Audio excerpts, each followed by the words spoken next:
Welcome back to the Bob's podcast, The Quality Drive, a platform that is meant for you and me to engage and learn more about standardization and quality assurance in Botswana. First of all, let me take this time to thank our subscribers, those that have taken their time to subscribe to our YouTube channel, Botswana Bureau of Standards. Thank you so much for being part of our community, and we'd like to encourage you to continue engaging with us, like and share our posts for more engagement. And now for those who have not yet subscribed, let me encourage you and invite you to be part of our community. Just log into YouTube and search for Botswana Bureau of Standards, subscribe to our channel and be part of the community. We would like to grow with you. In today's episode, I am not alone as usual, and I would like you to help me welcome my expert, 𝐒𝐨𝐨𝐥, our standards developer from the science, for the food science sector. 𝐒𝐨𝐨𝐥, you are most welcome to the Bob's podcast. How are you this morning? I am fine, thank you. And how are you, Malabani? I'm good, thank you. Great. Before we start off our conversation, I would like you just to give us a brief background of your career and your role here at Botswana Bureau of Standards. All right, yes, ma'am.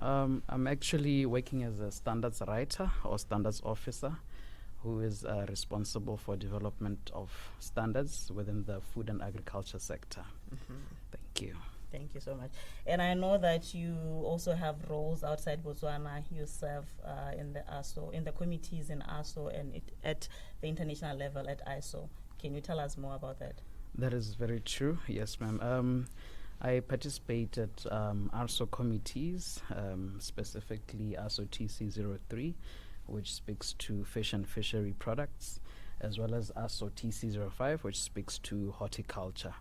And also at the international level, I participate in the committee called ISO TC34, which is responsible for developing standards just across the food value chain.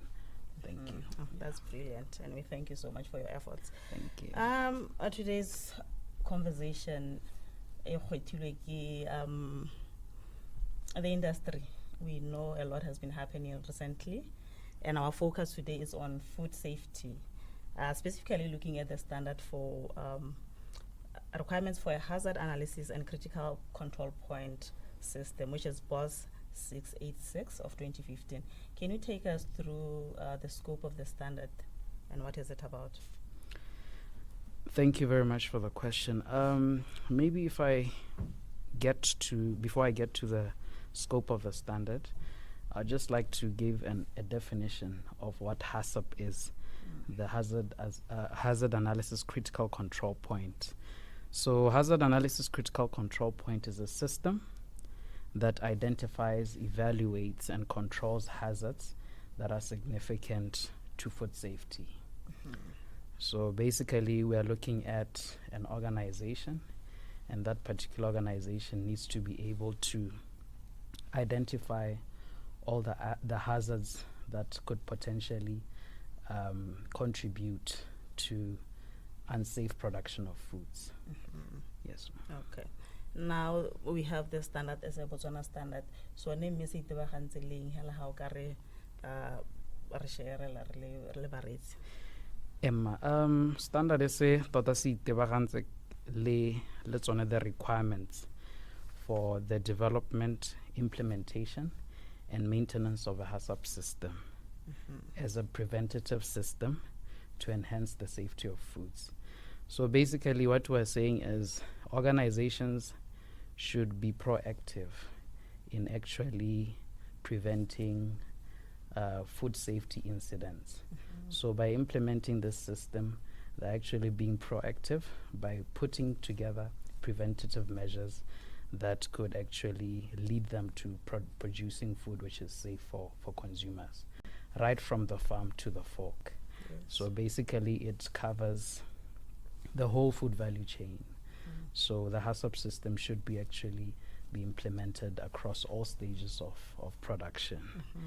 Yes, ma'am. Okay, it's not only focused to the retail, like the food establishments, where they serve ready food, whatever it applies to from the farm to the table. So even the farmers, the standard will be applicable to them. That is very true. Actually, the standard is applicable to from the, like you're saying, It applies to the farmers, where it entails your primary production of food, as well as the secondary production, include the manufacturers, the food business operators. It still applies to us. Our facilities already run dijo thing. We identify those hazards and find ways to prevent. Some manufacturers or food business operators may be doing these by just applying basic hygiene rules. But now when we talk about HACCP, we really try to get into detail where you really have to apply rigorous measures that prevent contamination of food.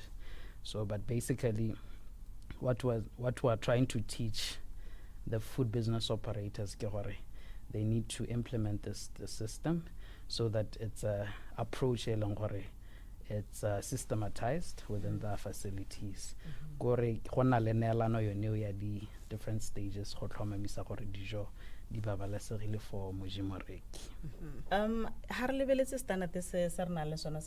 do we have any other standards that are related to food safety? They comply to the requirements of food safety.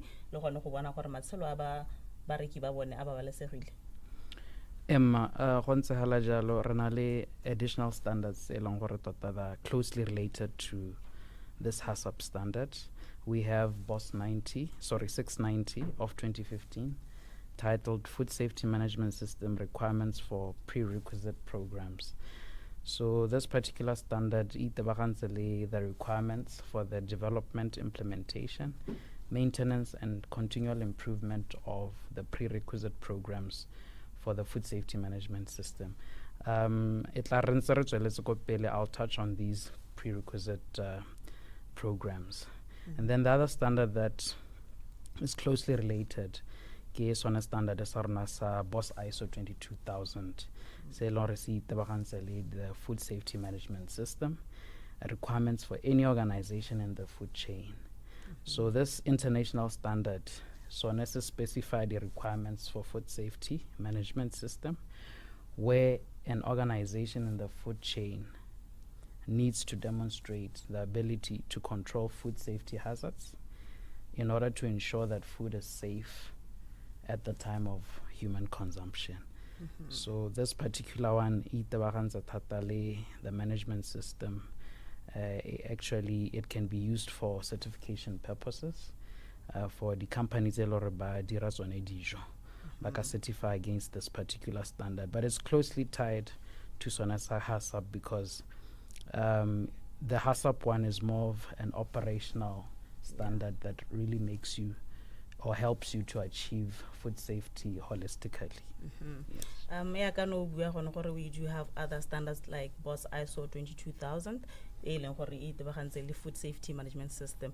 Can you tell us more about the standard? Why is it important? Yes, ma'am. ISO 22000 is a very important standard because it helps us in the management of food safety.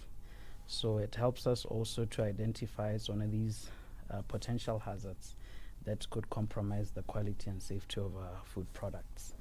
So it's very crucial for consumers and companies because it enables organizations to improve their overall performance when it comes to food safety. So it helps them, like I've mentioned earlier, that it helps them to identify and prevent and control food safety hazards at all stages of production within the food chain.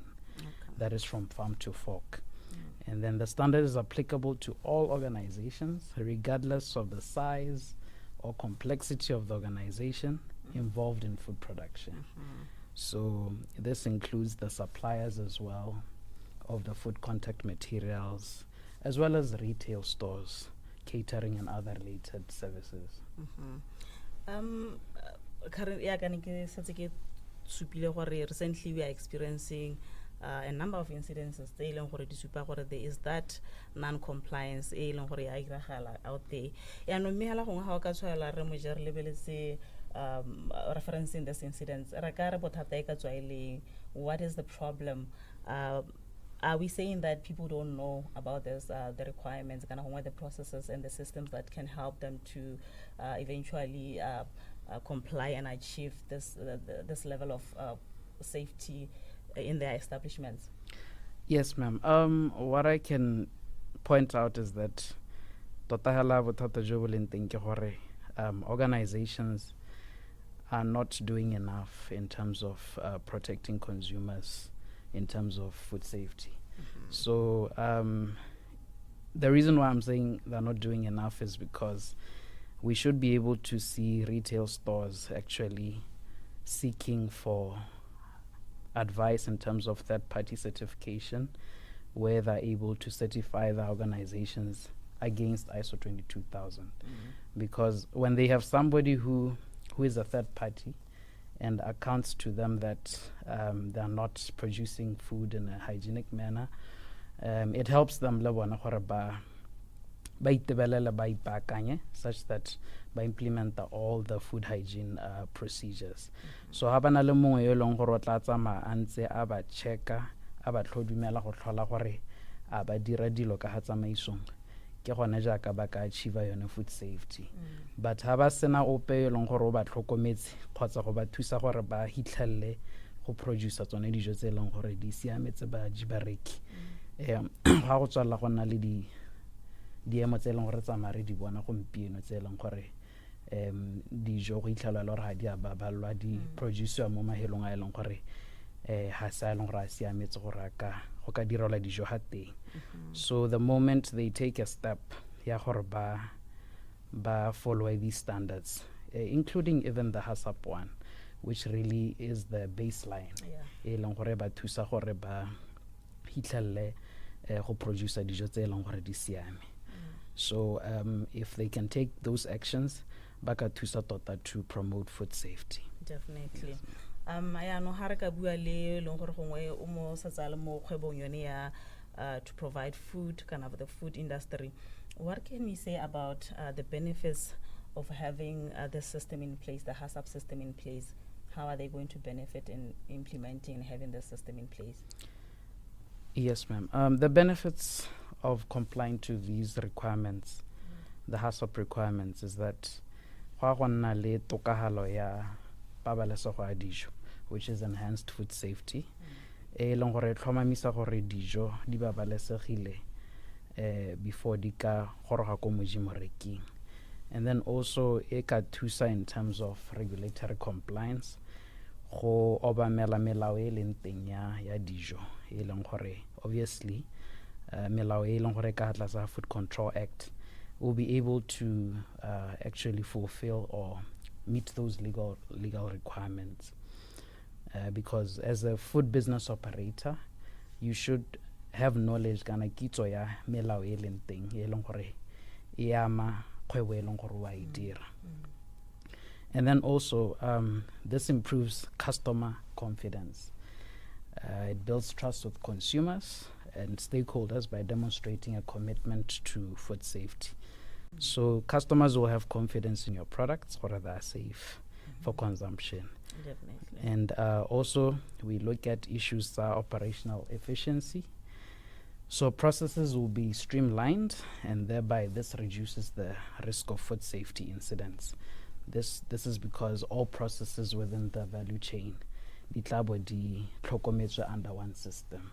So hence the streamlining of the process.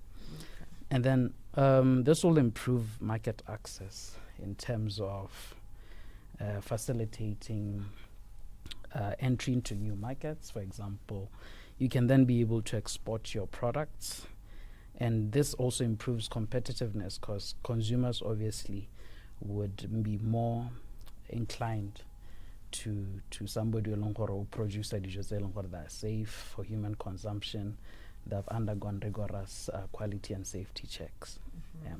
Okay. Now going back to the standard, which is the BOS 686 of 2015, requirements for a hazard analysis and critical control point system. What can you share with us relating to the principles that are contained in the standard? Can you just share with us for the sake of those who are in the industry? Yes, ma'am. Actually, earlier on I mentioned that this HACCP program or system is a baseline for food business operators. So HACCP tota yone e ikaegile ka di principle tse e leng gore the first principle e lebagane le gone go conduct the hazard analysis. So the first principle will look at boikarabelo jwa company e leng gore e dira dijo, mme se e leng gore company e tshwanetse gore e se dire sa ntlha within this particular principle ke gore ba kgone go establish a team e leng gore will be responsible for taking care of food safety issues. So this also includes describing the products e leng gore di dirwa within those facilities. So we should have a clear product description and the uses of those products as well. And also within this principle, we should be able to identify the hazards that are within the food value chain e leng gore re mo go yone at all stages. So the hazard tota hela e ka nna, for example, physical, biological, and chemical hazards. Yeah. For instance, somebody who is in the production of peanut butter, o tshwanetse gore a itemogele di hazards tse di tshwanang le the aflatoxins. Those are actually chemical hazards, and those ones can be determined obviously by analysis at the labs. And then also one of the hazards those who are producing, for example, fresh produce, sorghum grains and fresh produce, they should be able to identify hazards such as foreign matter, availability of dust, plastics, broken bottles within a facility. Those are all hazards. They can compromise the quality and safety of a product. Yeah. The principle 2, well, it's basically what I've been trying to say. We determine the critical control points within the production system.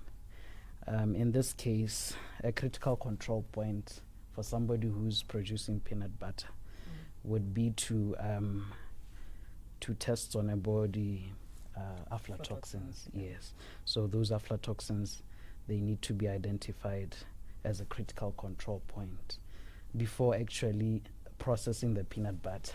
We actually determine that critical control point at the production stage, where we actually check the aflatoxins in the peanut grains. Yes. So principles 3, establish a critical limit to ensure that each critical control point is under control. So for example, the aflatoxin, we need to establish a safety limit, a tolerable limit when a product actually complies, it should fall within that acceptable limit. So those limits are laid down in our standards, the peanut grain standards.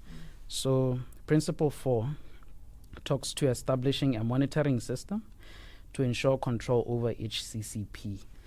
So this monitoring system can look at the frequency of testing, how frequent do we subject our product to testing.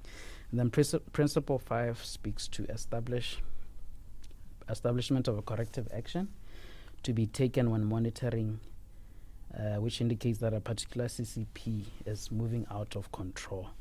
So in this one, basically what we're saying is, in case maybe we have a situation where the sorghum grains or whichever product, when tested for aflatoxins, if it goes over the limit, we should have measures in place to try and correct that anomaly, because it will be a deviation from what the limit is stating. So there should be those corrective actions when such incidents occur. And then principle 6 speaks to the validation and verification procedures, and to conduct a review to confirm if the HACCP plan is working effectively. So this one, basically, we're talking about validation in terms of the documentation that you have laid out, maybe regarding cleaning of the facility, we should be able to see records that indeed there has been cleaning which has been done on this particular day, by who and which cleaning chemicals have been used. So that's objective evidence to indicate that a particular process has been undertaken is what we would call validation. And then verification procedures would be the analysis itself. We should be able to see test reports that speak to analysis of that product. And Principle 7, which is the last one, it talks to establishing a documentation procedure and records which are appropriate to these 7 principles. So these records, we'll see them deeply in our prerequisite programs, where we get to see record keeping being done. Basically, all these principles, the required standard kind of level of compliance. Yeah, with this in place, where does the problem come from? If you follow and implement all the 7 principles, how come we end up having establishments they don't comply? What can we say about the commitment of management in terms of implementing and ensuring that the HACCP system it's working? It's working for them. Yes, ma'am. No, thank you very much. I actually liked how you mentioned that maybe other organizations are still failing to maybe achieve food safety. Actually, what we can say is management has a bigger responsibility in actually maintaining food safety within an organization. And that responsibility and commitment should be demonstrated by them providing all the necessary resources that can assist in maintaining this particular system. So management should endeavor in participating in continual improvement of the HACCP system. So like we've mentioned earlier, there should be evaluation of the HACCP system itself to see if it is effective. Where there are bottlenecks, management should make sure that the enhancements or improvements that need to be done. And then also, there should be communication and understanding of the HACCP system within the organization. So management has a responsibility to have what we call management review meetings with their team to ensure that the objectives they want to achieve are fully met. So also the management should be able to establish a forum for resolving conflict, maybe the conflict that may arise from customer complaints. So Tatahela, in a nutshell, management has that responsibility to provide all the resources to maintain that food safety. If management is not taking responsibility, we're going to see more of these production of substandard products. So it is upon management to be able to support operational staff and the organization at large to be able to achieve food safety. Definitely. With our discussion and our conversation, I can pick that maybe there's a gap in the system, and there's a gap somewhere. Yeah, no, Rona Bureau of Standards, Mr. Muje, what is it that we can do maybe to chip in and assist and help the industry? Can we offer training on the standards? Because I know that the standard is available. There might be understanding and how to implement as required in the standard. Is there anything that any intervention that BOBS can offer to the industry? Yes, ma'am. The intervention that we can offer as Botswana Bureau of Standards is to do more training. We can call, workshops where we actually train manufacturers on these standards, or even the manufacturers, if they have an association where they probably can have workshops, they can invite us so that we facilitate them on these particular standards, train them, offer training basically to help them to implement these standards within their organizations. So I think also our involvement can really assist in actually helping food business operators to achieve a holistic food safety,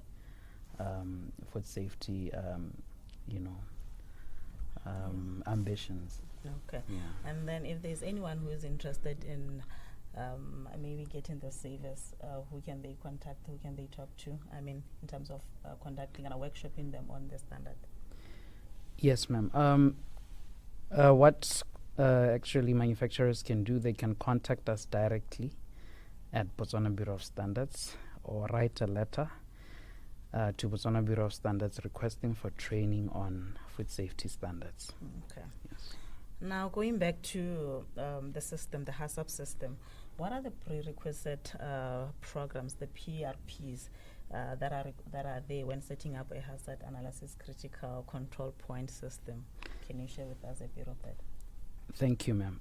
The prerequisite programs basically include activities such as looking at the external areas of the facility. For example, where do you keep your, where you throw your trash bins? Where do you keep them? Are you keeping them far away from the production facility or closer to the production facility? You can imagine a situation where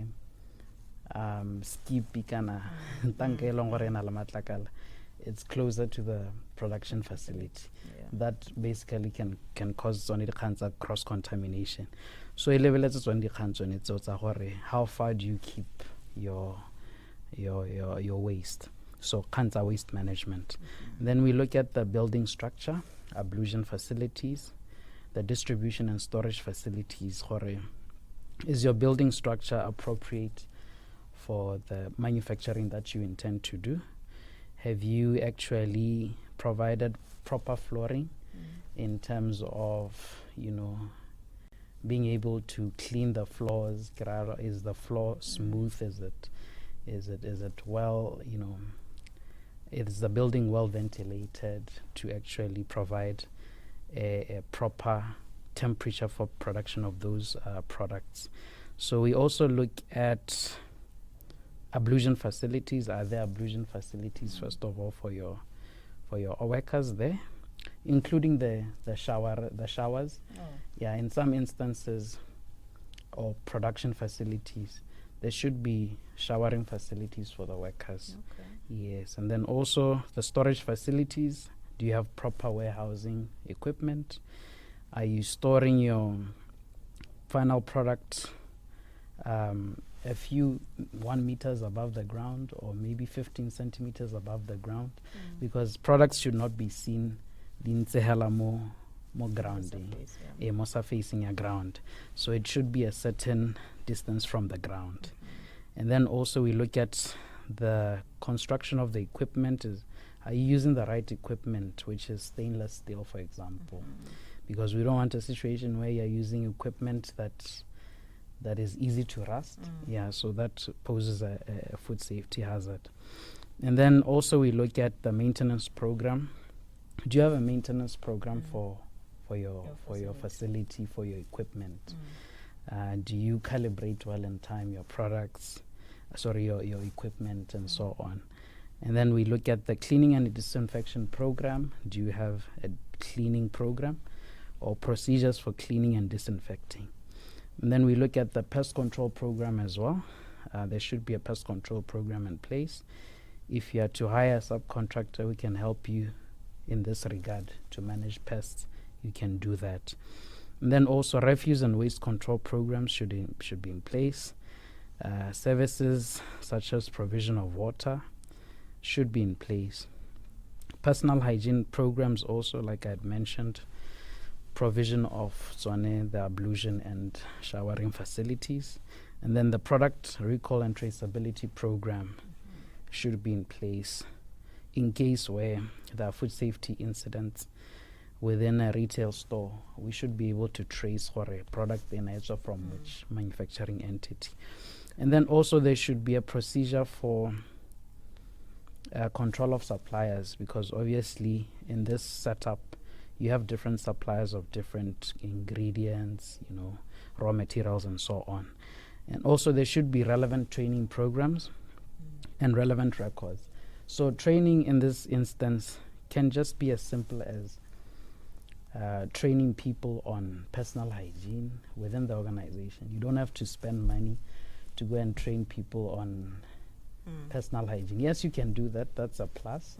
But if you have somebody who's already competent in the organization to offer that training, they can do that and train those workers. So that's what the PRPs entail. And all these are included in the standard? All these are included in the standard M. That's beautiful. Now looking at the stages that are in the HACCP study, can you share with us a bit of that? Yes, ma'am. The stages that are involved in a HACCP study, first of all, we need to assemble the HACCP team.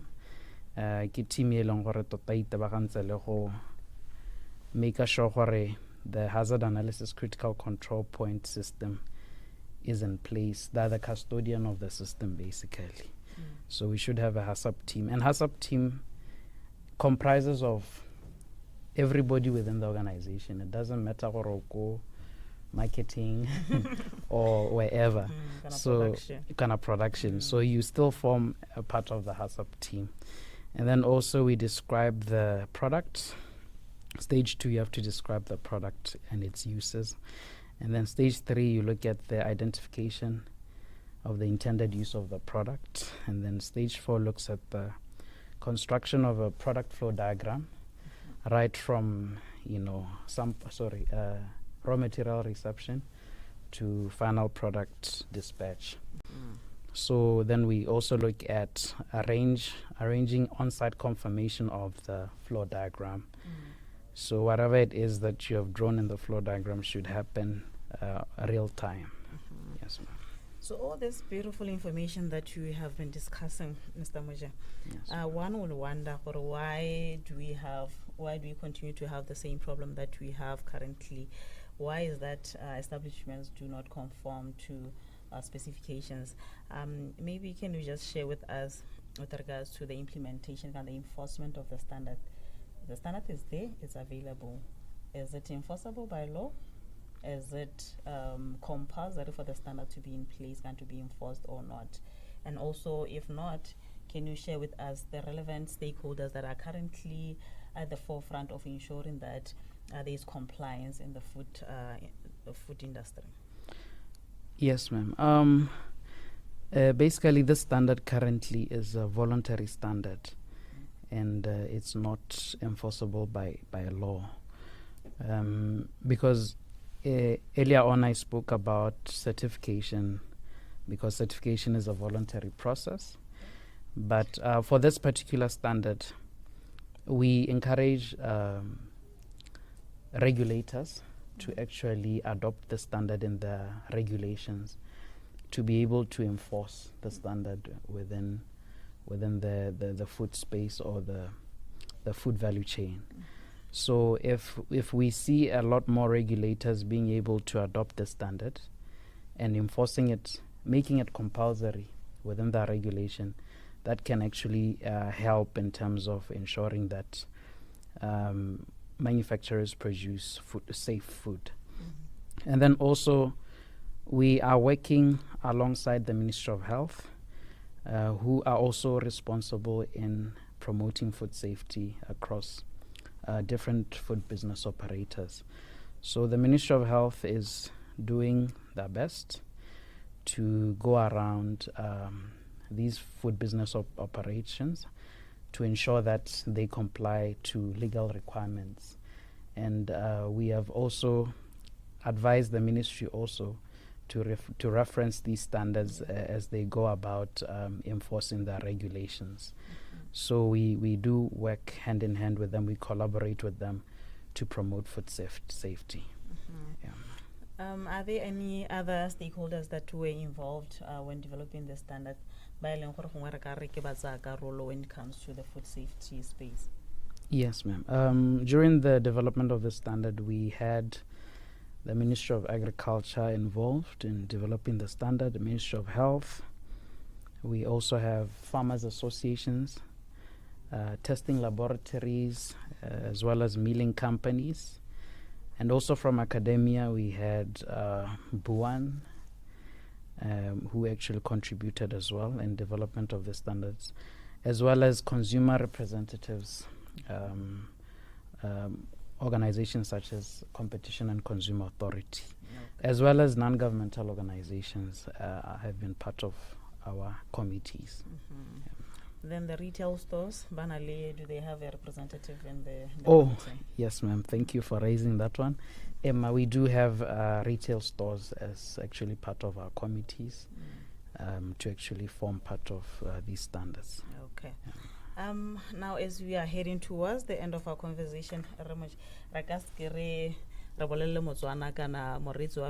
this standard, is it available? Already you've confirmed that it's available. How much does it cost, and where can they find it? Where can they purchase the copy of the standard? Yes, ma'am. This standard is available at Botswana Bureau of Standards, and it can be purchased at a cost of 467 pula 40 pebe. Yes, Emma. The standard actually can be procured here at Botswana Bureau of Standards, the headquarters, as well as entities such as SIPA offices across the country. It can be accessed there. Thank you. Okay. Wrapping up our discussion, can you just advise those in the industry, the food industry, just advise them about the dangers of not implementing the system, the HACCP system? Yeah, already just buttress on what we have, what we know. Yes, ma'am. The disadvantages or drawbacks of not complying to this particular standards is that, first of all, you're going to lose customer confidence. Already, customers will complain or probably will not choose to buy from your food outlets. So customer confidence will reduce. And also inefficiencies in production, they are going to reduce because you are now going to have high costs of production. Where you would have cut costs by complying to the standard, now you'd have to spend more in terms of, looking at production, maybe producing more than what you should have produced, and also just the process of recalling products from the stores. Those are losses, basically. It comes at a cost. So for food manufacturers to actually prevent this, they need to be proactive by actually implementing these standards within their organizations, as well as retail stores. We urge them to actually implement these standards within the organization so that they can have a holistic approach to food safety. Thank you. Thank you so much. As we wrap up our discussion, I would like to encourage, especially those who are in the food industry, to get a hold of the standard. The standard is available at Botswana Bureau of Standards. It's BOS 686 of 2015, requirements for hazard analysis and critical point system. To ensure that you comply and you service your customers. And also let me remind you that we are available at plot 149 in Francistown, just behind Gallo Mall. We are housed at MVA Fund House. We are also, our head office is also in Gaborone at plot 55745 in block 8, just along Airport Road. If you have any question, kana inquiry regarding the standard, this one is saying gore ke sa HACCP, saying gore se itebagantse le boleng kana gone go bona gore how le in the food industry wa go dira tiro ya gago ka tsela e siame e leng gore o ta se go hello go kgothela gongwe kana on side dijo tse e leng gore ga di itekanela for your consumers, o ka re tela hela ya lo ko mo di office tsa rona. And also if you are interested in having Botswana Bureau of Standards training you on the standard, you can also contact us at 39 0903200 or call our toll-free number at 0800 600 941 so that we can arrange that for you. Lastly, let me invite you once again to join our community. Subscribe to our YouTube channel. Just search for Botswana Bureau of Standards on YouTube. Subscribe and be part of our community. Let's engage. Looking forward to hearing from you. And until we meet again next time, have a good day.